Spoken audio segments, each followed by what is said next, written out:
Thank you so much, Jess and Kabian, for organizing this and for inviting me to share my work and engage in conversation with everybody. And also thank you for everybody in the audience for coming to the talk today. So I'm going to share my screen.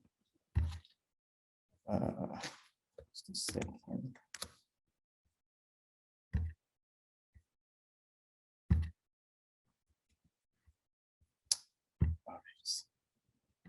Here we go. Okay, it's supposed to be here. Fantastic. So this is the title of my talk this afternoon, but as I've been instructed to do, I'm going to talk a little bit about my background and maybe expand on what Jess mentioned in the introduction. So I'm originally from Zimbabwe, and I obtained my bachelor's and master's degrees in international relations at the University of the Witwatersrand in South Africa. So I lived in South Africa for 6 years before moving to Canada, to a town called Halifax in the eastern region of Canada, where I obtained another master's degree in political science. So these degrees were conferred in the same year, but I did them one after the other. There was a bit of overlap between the two. That's why both of them are conferred in the same year. So I have another master's in political science.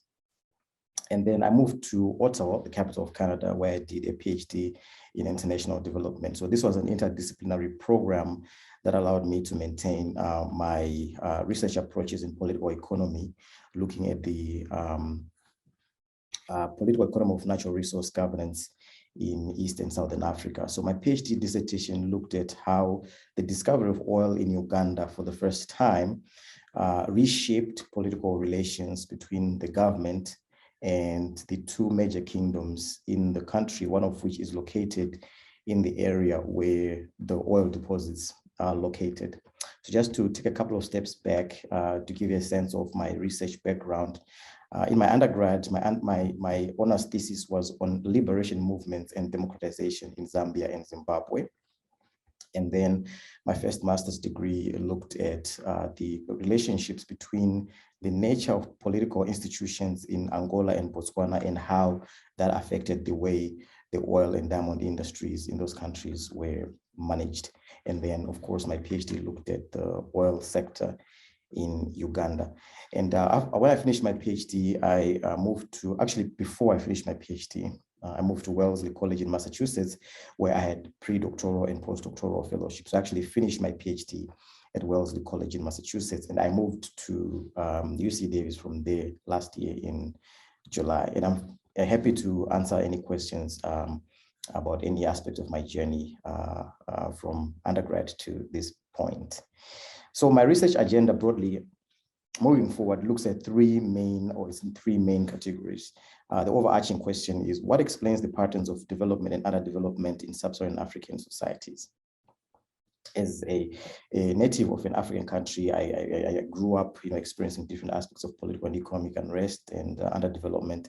And so that, of course, that plus my own educational progress shaped my interest in these three areas. So the first one is that of politics of nation building, society and culture after the end of colonization, and then the governance of extractive natural resources, energy and the environment, and also the integration of African states into global political and economic processes and institutions. So this also speaks to my interdisciplinary background broadly in international relations and political science. So my presentation this afternoon is going to be structured this way. I'll speak a bit about Uganda's oil discovery, the idea of kingdoms and what is called parallel nationality. So having two entities that regard themselves as nations in one country. And I also compare Uganda's Bunyoro Kingdom, which I just mentioned earlier, in South Africa's Bafokeng Kingdom. And then I will give some conclusions. So to give us a background here, I combine my research on Uganda's oil sector with the experiences that a kingdom called the Bafokeng in South Africa has had. This kingdom, which of course I'll speak in detail later on, is probably the richest or one of the richest in the world on the basis of having managed to legally own and control platinum resources that are located in its area, on its land. It's one of those rare instances where a sub-state entity controls minerals independently of the government, and of course controls the revenue that is earned from that platinum. So that informs the title of my presentation, which is it going to be politics, or is it policy or shrewdness or perspicacity that will determine the extent to which rural communities will benefit from their natural resources, or from natural resources located on their land? So I'll start off with an overview, just a quick overview of the natural resource curse, which has tended to be the major narrative that a lot of scholars or commentators use when talking about natural resources, especially in Africa and other parts of the so-called third world, that in this context of Africa, that natural resources are seen as, especially oil and diamonds, are seen as causing various forms of political violence, weak and unstable economies, and also the consequent forms of human suffering. So this has become sort of a meta-narrative that is used to determine or to discuss issues to do with natural resource discovery in Africa. And the antidote to the natural resource curse has been seen as good governance, or having public institutions that are quote unquote democratic, that produce transparency, accountability, and efficiency, and also the reduction of the government's control over the resource sector, since one of the main reasons why this so-called resource curse or paradox of plenty occurs is because government control and corruption and inefficiencies that is associated with that leads to resource curse outcomes. And the fact that, diversifying the economy oftentimes it correlates with stronger political institutions and the avoidance of resource curse outcomes. So this is the background that at least the intellectual background that was present when Uganda discovered oil in 2006.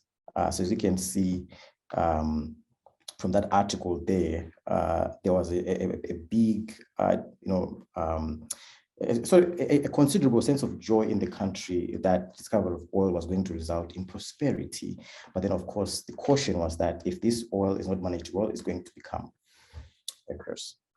So I decided to maybe take a closer look at some contextual factors that define not only Uganda's politics, but also the politics around the oil sector, in order to deviate from this natural resource curse meta-narrative to look at the granular political dynamics that accompany or that provide the context within which the oil discoveries occurred. So I decided to look at the relationship between the government of Uganda and the kingdom of the Bunyoro.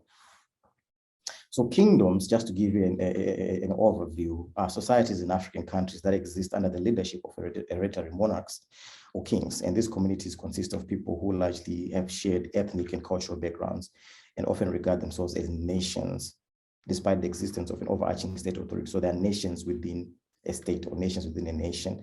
They possess the features of statehood, such as leadership, prime ministers and cabinets, bureaucracies. They have some territory, discernible territory. They have subjects or citizens who identify as being part of that kingdom. They actually have flags, national anthems, their own TV and radio stations, and they're like just like a juridical state. And their origins lie in pre-colonial social political organization.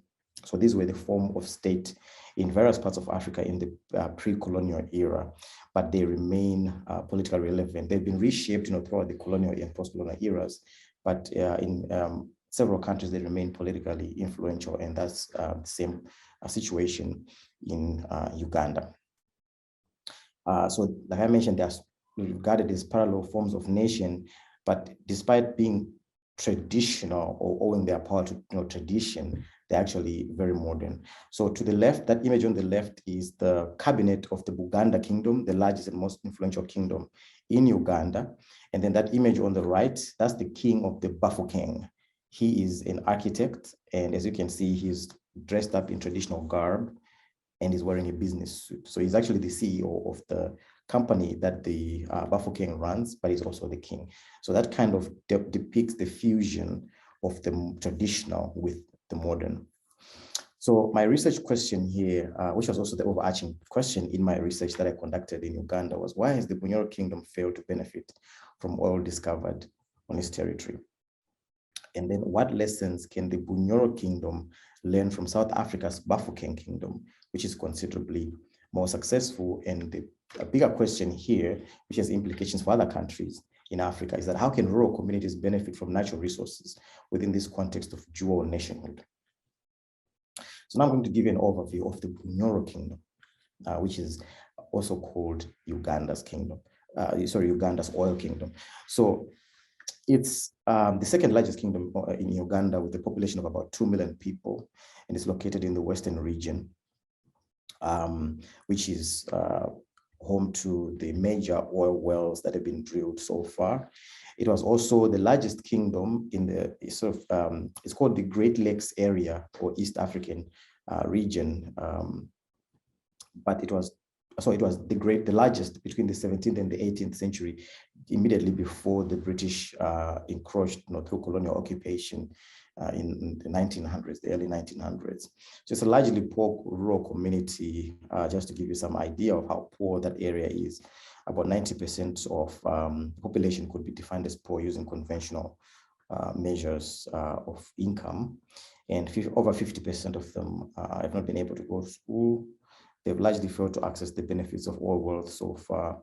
And of course, it's a rural community with 96% of population being based in that area. Only 1% have access to electricity. 48% of the children are orphans because of Uganda's history of conflict after colonialism ended. And they've largely experienced the negative impacts of resource discovery, such as displacement, pollution, loss of agricultural land, loss of access to fisheries, and limited access to jobs that the oil sector generates. So from my research, these were the factors I explain why the Bunyoro Kingdom failed to access benefits from the oil sector. So the reasons are, some of them are internal to the Bunyoro Kingdom, and some are based on the political context in Uganda. So I'll begin with the internal factors. So the first one was the weak social contract between the king and subjects. So my interviewees pointed to the fact that by and large, members of the rural community believe that the king has been corrupted by the government. And so the kingdom's leadership is not able to mobilize the subjects around different political and economic activities. They still do, but the social contract is not as strong as it ought to be. The kingdom's institutions are also weak and inefficient, partly because of internal divisions and corruption and fraud. For example, the kingdom used to have about 10% ownership in a company, I think the largest sugar company in Uganda, but that 10% stake was lost to corruption and fraud. There have also been internal struggles and intrigue within the royal family, so many divisions, claims of attempted assassination through poisoning and things like that. And this overall diminished the power of the kingdom to mobilize and gain leverage over the government, and also to some extent the oil oil extraction companies that have been operating on its in its area. So now to external factors. So Uganda has what has been largely described as a hybrid democracy, but by and large, it's a military-backed government. It looks like a democracy because there are regular elections. There are institutions for the separation of powers, the executive, the judiciary, the civil society, the legislative branch, active civil society. You've got a relatively free media, but it's a very interesting political system in that all of these activities that seem to demonstrate the presence of or the existence of a democracy are contained by the military-backed government. So the party in power is called the National Resistance Movement, and it came into office through a coup in 1986, and it's been in power since then. And the president is, through different strategies, has managed to maintain his military hegemony over the country And he used different strategies, carrot and stick strategies, to keep political opponents in power. And there were a series of incidents that came to the brink of violence between, or that brought the Bunyoro Kingdom and the government to the brink of violence around 2009, whereby the government refused to grant the kingdom access to at least 12% of oil that was extracted, or any profit made from anything to do with oil in that region. So when the kingdom tried to push against the government, there were threats of violence and also bribery, which goes back to the point that the subjects or the members of the Bunyoro community believe that the leadership has been corrupted by the government. So the government also uses state security, as I mentioned, the army and also militias to attack opponents in the rural areas and in the urban areas. So it's much easier for the government to establish a regime of fear in the rural areas. And so it's been very difficult for the kingdom to mobilize against the government through using force. And Uganda also has a system of formal and informal intelligence gathering that instills a sense of fear nationwide. So, for instance, one of the main forms of transportation in urban areas in Uganda are motorbikes, which are called boda in the local vernacular. And a good proportion of those boda riders are actually informal intelligence gatherers.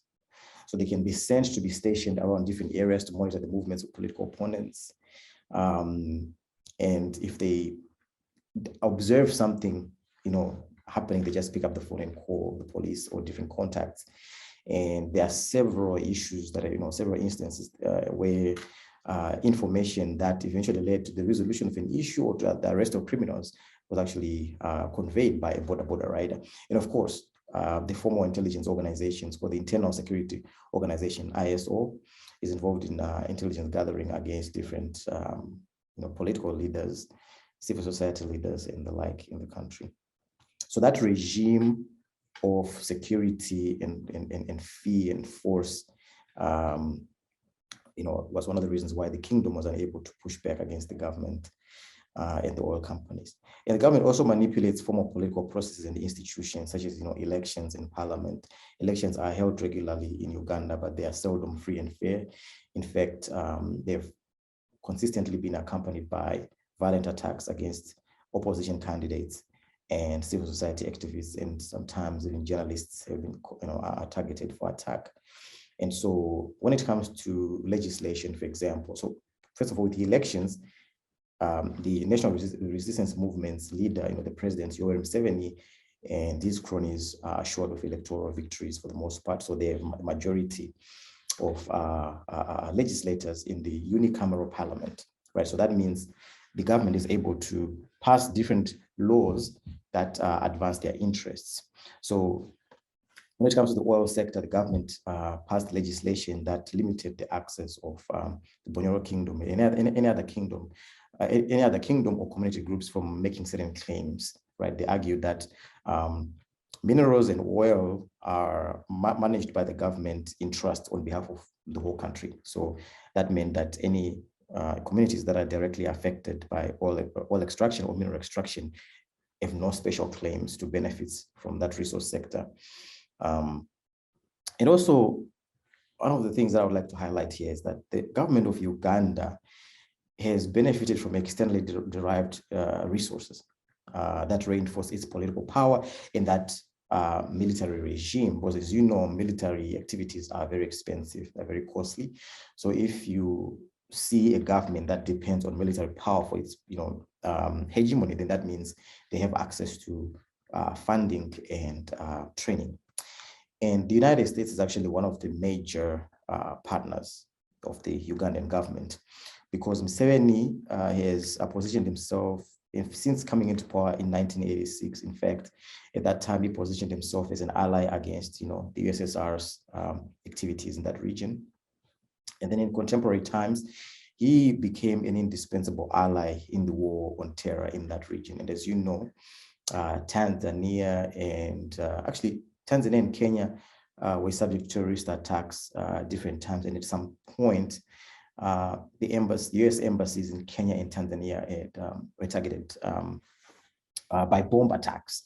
And so, and of course, the Al-Shabaab has been operating in that area for years. And so the United States holds periodic military training drills with different units of Uganda's army, and of course provides other forms of support such as funding and military hardware.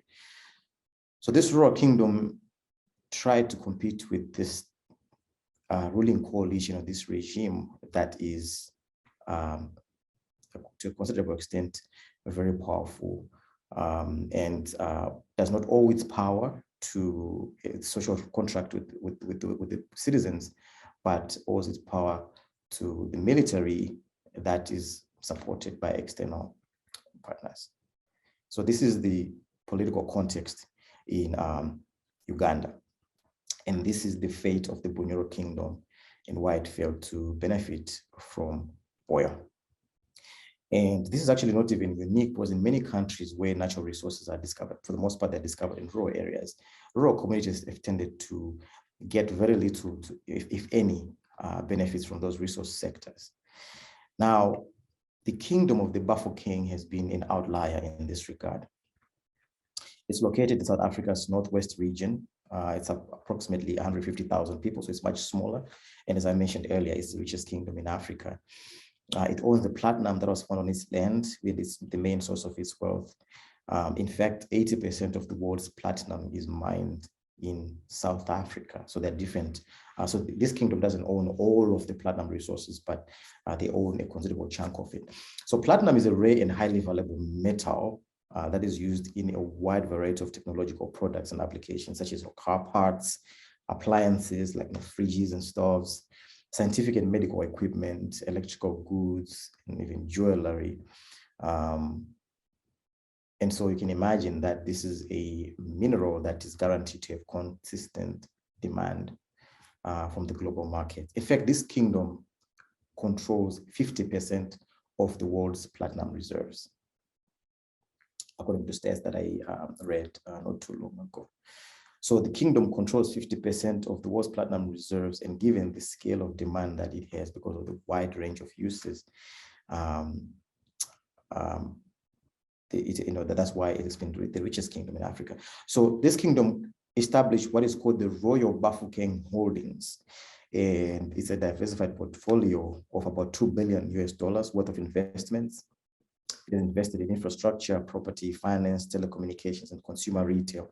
So as you can see here, this kingdom expanded its investments beyond platinum, because platinum is a finite resource like other minerals and even oil, and they were prudent enough to invest in a multiplicity of lucrative industries to guarantee that they will have their wealth increase in perpetuity. They also invest in socio-economic development, such as education, providing seed capital for businesses, and also local infrastructure. So based on this overview, I'll expand on some of the reasons why this kingdom has been so successful.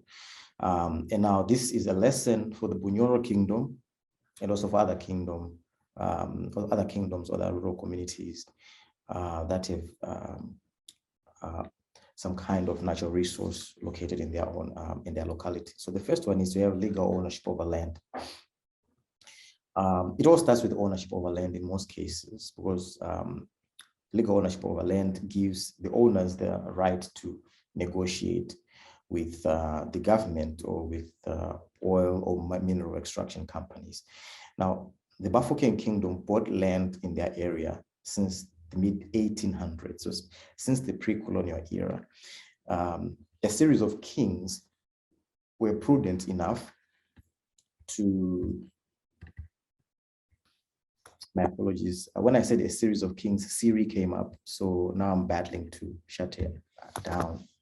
This is weird. Anyways, she's gone. So this kingdom bought land. I won't say what I said again because she will come back, but several kings bought land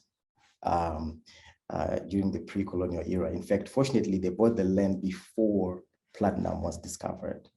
So by the time platinum got discovered in the 1920s and then subsequently 1980s and after apartheid, and platinum mining was in full swing, the kingdom was able to fight off some platinum companies and even the government, and maintain control over their land, and by extension, they maintained control over the platinum resources. So now this connects to the second point, that the kingdom was able to fight the government platinum companies in court over ownership of land, minerals, and royalties. And there were some historically specific factors which I will expand after I finish listing these points or talking about these points here. So the third one was strong institutions. So rural kingdoms benefit from having durable institutions, especially having the kind of social contract that the Bafokeng has with or the Bafokeng royal leadership has with their subjects. So the strength of the institutions here, in my view, is measured by the durability, the ability to withstand different challenges, of which the Bafokeng kingdom was able to.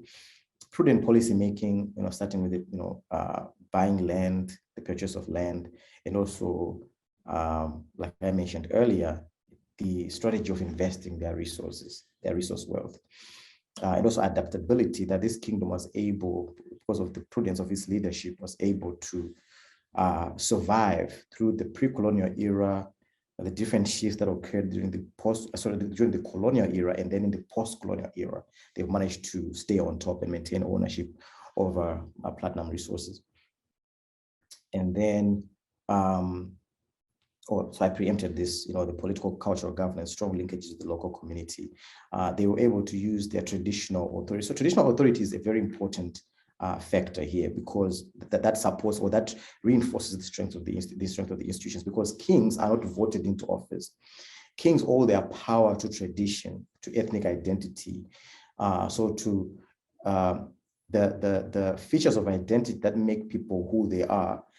And so there's really no negotiation. Even if people do not like whoever is on the throne, they still owe their allegiance to the kingship, because they belong to that ethnic group. They owe their origin story to that ethnic group. So the kingdoms or the royal leadership are seen, or the kings are seen, as the custodians of the origin story, the custodians of the culture, of the symbols of the nation that people belong to. So that's a very powerful source of power, a significant source of power and legitimacy. And the kingdom of the Bafokeng has been able to use this strategically. And they managed to create business management agencies such as the Royal Bafokeng Holdings and the skillful investments away from mining. I really preempted this at the beginning. And they conducted fundraising activities independently of the central government. So instead of going to the government and saying, hey, pass laws that benefit us, they fundraised starting in the 1800s to buy land. That's actually how they managed to buy the land. They imposed some sort of a tax, but because of cultural practices, it's not necessarily a tax, because different kingdoms would do this, different pre-colonial communities in Africa would do this, where the subjects would pay tribute to the king, not to enrich the king, but that the resources, or in most cases, the tribute was in the form of agricultural products like grain. So that would be stored in trust by the king.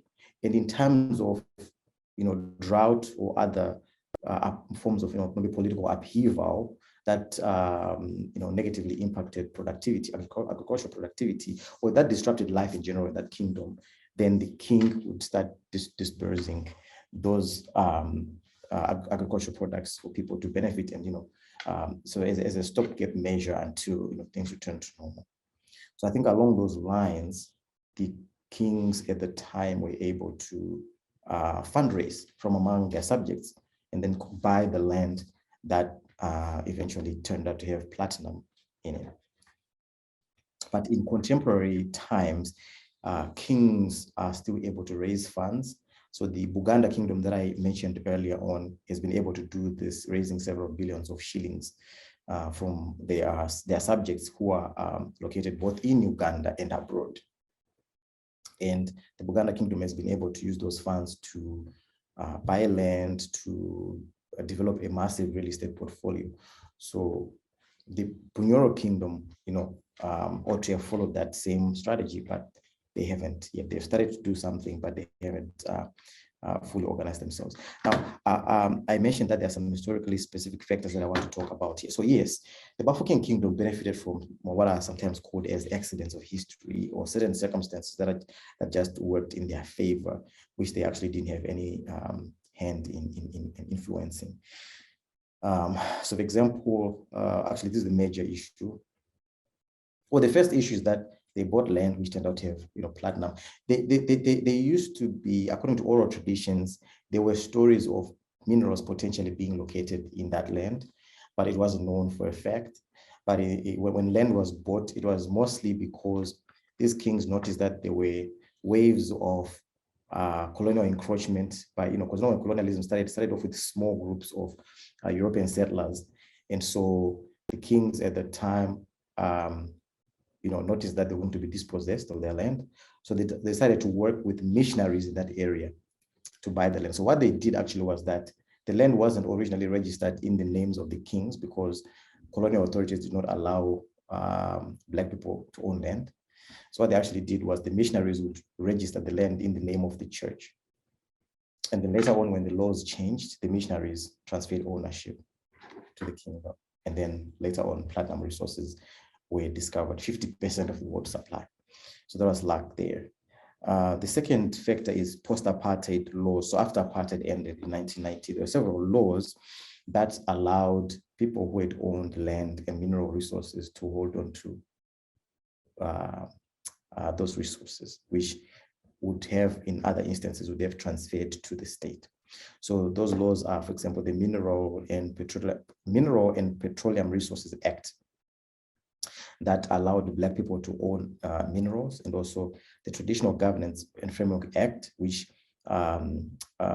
legally provided for the existence of kingdoms and laid out their customary obligations and their rights. So which gives this kingdom their legal identity or their legal standing in the constitution, and the ability to manage these resources the way they have managed them. And also, South Africa has a relatively democratic, I try to avoid that word because it obscures a lot of things, but the political institutions in South Africa are much stronger as far as the institutions of a democratic state are concerned. So for example, the courts are relatively much more independent than other countries. So that's why the kingdom was able to win, in court against the government, instead of the government influencing the judges to rule in their favor. And they also have a very active and very independent civil society that keeps the government on its toes, and that also maintains some of these so-called democratic features of governance to remain and to remain uncorrupted. So I would say in conclusion that the governance of natural resources is largely determined by legal ownership and business acumen, a permissible political context, and not public policy or institutions alone. So to answer that question of, is it politics, is it, a policy, or is perspicacity? Perspicacity is the most important thing, because it allows the rural communities to be smart enough to get legal ownership of their land and natural resources. Because even if the courts are not free and fair, having some form of legal ownership provides them with some kind of leverage and a leg to stand on when it comes to litigation, even when they're litigating against the companies, because they can go to international arbitration. So if there's evidence that the rural communities own their land, then they have an argument there. And the second point is that, development is not necessarily a product of policy, but is a product of political struggles and deal making between powerful social groups. So kingdoms, as I mentioned, are forms of nation, and being relatively autonomous from the government in some instances make them a competitor, and sometimes their interests are not aligned with that of the national government or the ruling coalition. So the outcomes from political processes such as legislation reflect some of those political dynamics. So in the case of the Bunyoro Kingdom, the government had the choice to pass legislation that provided a certain percentage of oil revenue to go to the Bunyoro Kingdom, to go to that rural community. But they actively resisted that because the government of Uganda, in one of the ways in which it maintains its hegemony is to prevent the growth of any strong sub-state competitor, be it a civil society organization or a kingdom. The state always maintains control. And so allowing a kingdom to get access to vast oil revenue, 12.5% of billions of dollars is a lot of money. So that meant that that kingdom potentially be incentivized to break away from Uganda or to develop an army or just become a formidable political competitor. And so that's why the laws that were passed did not benefit the Bunyoro Kingdom, because these laws were passed after oil was discovered. Right? So the government had a choice here, and they made a political choice that was reflected in the laws and the policies. So lastly, community-based resource-funded prosperity depends more on the kingdom's ability to harness their own political, economic, and institutional strengths to compete in resource economies and less with government policy. Sometimes this is difficult to accomplish because, rural communities do not always have the resources to build, viable business entities. But by and large, this is becoming more and more possible because of many factors, right? Rural communities are not necessarily isolated. The linkages between the rural, the national, and the international are very strong, especially in rural, in rural-based resource economies, right? Because the resources are located in the rural areas, and the companies that extract those resources come from Canada, Australia, or the UK, or the United States. So these linkages across all these three levels. And when it comes to access to resources and know-how to develop policy, institutions and policies on the part of the kingdoms or the rural communities, again, because of technology, because the rural national dichotomy exists structurally, but people move between these different spaces. A lot of professionals in working in urban areas in Africa maintain strong linkages with their rural communities. So kingdoms are able to call upon different individuals who are members of that community to develop different policies and strategies to participate in the rural community. That's what the Bunyoro Kingdom is trying to do. At least last time I conducted interviews in 2019, they developed or they set up what is called the Royal Commission, which is composed of individuals from that kingdom who have expertise in geology, in tax, in business, and things like that, to develop strategies for the kingdom to respond to this oil find. They're starting to do this in 2019, but oil was discovered in 2006. They spent all these years trying to fight the government instead of establishing businesses or entities that would invest directly in the oil sector. Because the oil sector triggers economic activities in different sectors. So logistics, food provision, geological surveys, legal, hospitality. I didn't mention this, but hospitality and things like that. So there are different ways in which the kingdom could have set up some companies, for example, that provided chicken or beef or whatever. Because when oil was discovered, the oil company set up what were called oil camps, so a housing for its professionals who were working on different aspects of oil, the drilling, surveys and whatever, and constructing infrastructure. So all those people needed food, and this kingdom is located in a rural area. The main economic activity is agriculture. But of course, there were some limitations. For example, because of corruption, individuals who got involved in those economic activities were people connected to the ruling coalition, so they dispossessed locals. But a kingdom, being such a formidable political entity, could have been able to participate in that if they were prudent enough to move and develop their own business organizations. So I will end here and look forward to engaging in conversation with all of you. Thank you. Thank you so much. That was really informative. We have some questions in the chat, which I think you touched upon in the end, but we'll ask. I'm curious, does the state officially recognize kingdoms and give them political rights? And then on top of that, how do these kingdoms view the global conversation to move away from from the use of oil? Have there been conversations, and has it affected their current outlook for the future? That's a really good question. All right, I can answer this too. And so, yeah, great questions. Thank you. So the first one about political rights, yes, in most instances where kingdoms exist, they are constitutionally defined as cultural entities. That happened in Uganda, that happened in South Africa. I think Zimbabwe has that same rule. They are seen as custodians of cultural practices, and they are not allowed to engage in politics, directly in politics. So, for example, in Uganda, kings are not allowed to make overt political statements.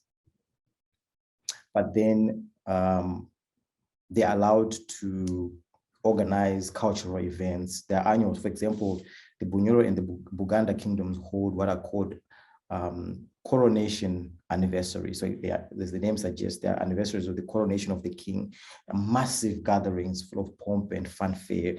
The president is invited sometimes to give a speech. Individuals are invited from outside of the country, and the government allows them to do that. But they are not allowed to make comments on the politics of the day, or to criticize the government, or support a particular political party. So they are seen as customary institutions. And this is done because they are a political threat. So that's why that usually happens. When it comes to fossil fuels, that's a very interesting question, and a very topical issue.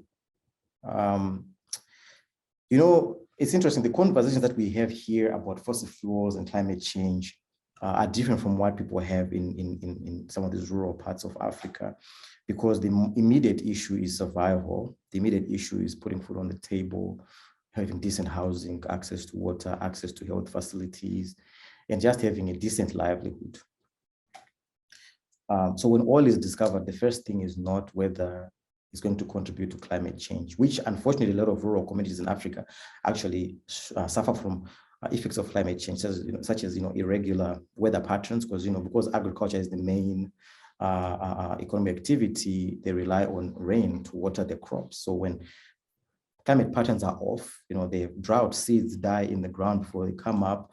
The drought also dries up sources of water, and then that causes more suffering because of the deprivation of sources of livelihood. So that's very interesting paradox here, that on one hand, oil is seen as providing an opportunity to come out of poverty, or to have relatively independent sources of funding that will support government budgets. That was the narrative in Uganda, that Uganda depends to a considerable degree on foreign aid from the EU and from the United States for different social services. And oil then became an opportunity for people to, for the government of Uganda to fund its own projects independently of external supporters. So yes, the conversation about fossil fuels is a little different. It happens at a national level. It's known, it's understood, it's spoken about, especially in the civil society. But practically, oil is seen as a source of growth and development. So to just touch on some of the granular political issues, the government of Uganda, as I mentioned, as I described, it is not defined by the typical or the classic social contract philosophy. It is a political system defined by the desire to hold on to political power at all costs by the incumbent and the ruling coalition. So the presence of oil provided an opportunity to access sources of funding to strengthen that government, that political regime. It's not necessarily about let's make this country grow and thrive and prosper. So there's a political dimension. That is why the laws that we passed did not allow the rural kingdom to have any special access to oil revenue, even though they suffer from the direct impact of oil extraction. The revenue was centralized. And what has happened since then, actually, Uganda hasn't started exporting oil yet, even though it was discovered in 2006, which is really a considerable delay. For the most part, from the time from discovery to production is about 5 years. So this has been way more than that because of various issues. But then because of different phases of developing the oil sector, there's been money coming in through the oil companies. Oil companies pay taxes to the government. So the government has earned several millions of dollars, hundreds of millions of dollars so far. And there have been different instances whereby the president, because the money is held in an account that is in the Bank of Uganda, so the equivalent of the Federal Reserve. The president has the ability to direct the governor of the Bank of Uganda to withdraw a certain amount of money to buy jets from Russia, for example. The president can order the governor to pay certain people, and that has happened over time. So then you can see that the nature of the political system now determines how the money is used. But the fossil fuel sector remains a very politically important part of the picture, instead of just being, normatively something that's going to benefit the nation.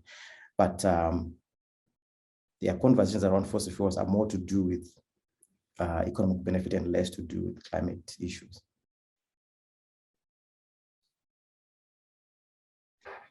Yeah, thanks for that elaborate explanation. Does anyone else have questions? Feel free to raise your hand, and maybe when you're thinking of them, I can ask one.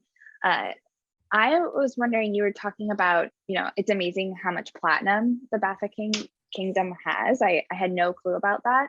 And I was wondering if there's really any, difference in the social and environmental impacts from the mining in those kingdoms, just because they seem to be more locally managed or owned. And we hear a lot about resource extraction and the health impacts and the displacement of people, and also just low pay and those kind of issues that are associated with mining.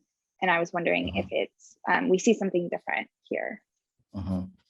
That's a great question, and I must confess I haven't looked at what's happened recently as far as environmental issues are concerned in that area. I isolated my focus on the political economic dimensions of it. But in theory, mining has considerably negative impacts on the environment through of course, the land that is used, vast tracts of land, because the miners just follow the platinum belt wherever it takes them. And also water resources are affected, but then I can't say for a fact what has happened right now, because I haven't gone back to look at what's happening to the water and the land and the air. But the point that you mentioned about displacement and pay and things like that is interesting, because a few years ago, there was a strike by one of the mining companies. It's called Loanmin, where the miners, people who go down into the ground, were striking for more pay, and they were shot down by the police, acting on the orders of political leaders. So some of those issues continue, and South Africa is to a considerable degree, its economy depends on mining, gold and platinum mining, and some extent diamonds. And one of the major issues here, as far as equality issues are concerned, is that the pay that miners are paid is usually, it doesn't compare to the kind of work that they do.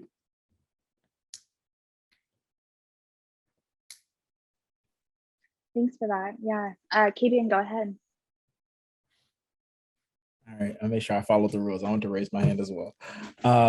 So I do have a question. I'm wondering if there is a clear distinction between levying of taxes and the community funding that was used to help basically purchase this land, and like what are the incentives behind the community, like basically giving, because like you said, there are limited resources. So what are the incentives to the community to actually invest in this? Like, do they get some portion of, revenue, some promise of like returns or things of that nature to actually incentivize that?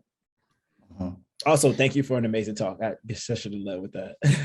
Thank you. Thank you so much. And thank you for the question. So that's a great question about the levying of taxes versus funding. So this is fundamentally based on cultural values and the basis of the connection between the royal family and subjects. That's the basis for giving taxes.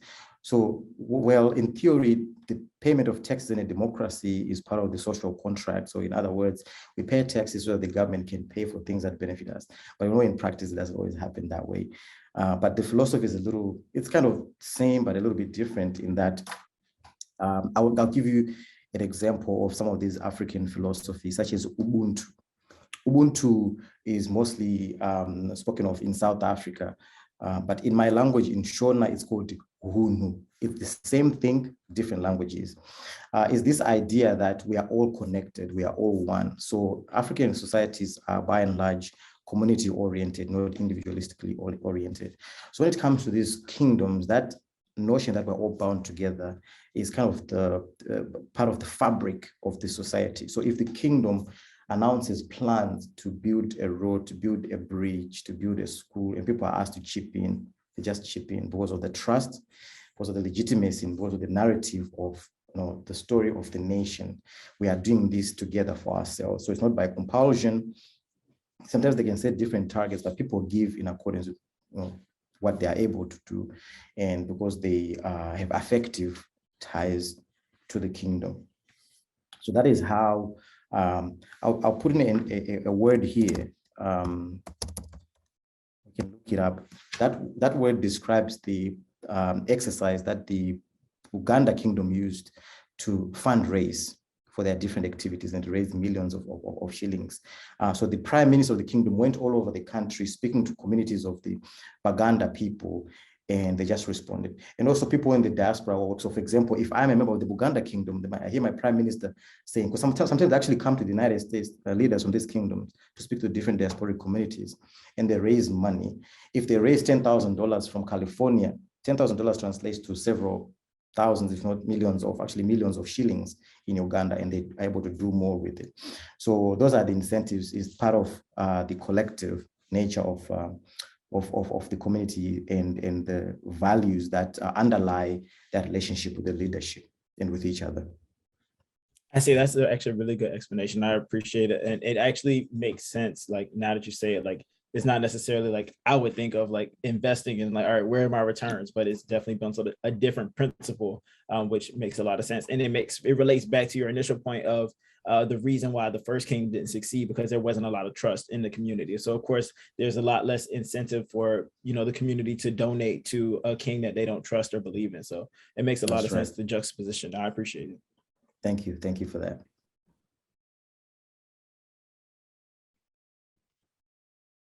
Great. Well, thank you so much for a great, really interesting talk today. I know we all gained a lot from it. Is there anyone else that would like to ask a question? If so, raise your hand, now's the time. If not, I just want to say, thank you to Kabian as well for helping me, for facilitating and planning and being the co-facilitator through this. And I also want to say thanks to Alyssa and Ali for all the support through making this and just encouraging us and helping us along the way, and also all the egg students that helped. I know Skylar and Christy and Meg and everyone. So it's been really great. And Kabian, do you want to say any last words before the end of our last seminar? Yeah, I got mushy and heartfelt on LinkedIn, but no, I genuinely do want to extend a huge appreciation. Firstly, thank you so much for coming to speak to us today. But as a whole, thank you all so much for your participation, you all with your engaging conversation and thoughtful insights that really led to some really well thought out conversations and hopefully, you know, some connections. We saw people getting collected over the platform. So I really appreciate the fact that you all attended, but also were engaged. And it really means a lot to us to show that honestly, the equity aspect of energy is important to you all. And hopefully this is a milestone in getting us started to expand this to the future ag as a part of the curriculum. And yeah, just thank you all so much. Again, Alyssa and Ali, thank you so much for helping us out. Ali, I know you're fed up with our last minute bios, but thank you for helping us get the word out. And we just appreciate you all. And I cannot wait to hopefully see where this goes in the future. So thank you. Thank you so much for having me. And thank you for such a fantastic job organizing this. Thank you. All right. You guys get all the credit, Jess and Kavian and Dr. Taodzera. It's just wonderful you could be the final speaker for this seminar series. It was a great talk. Thank you.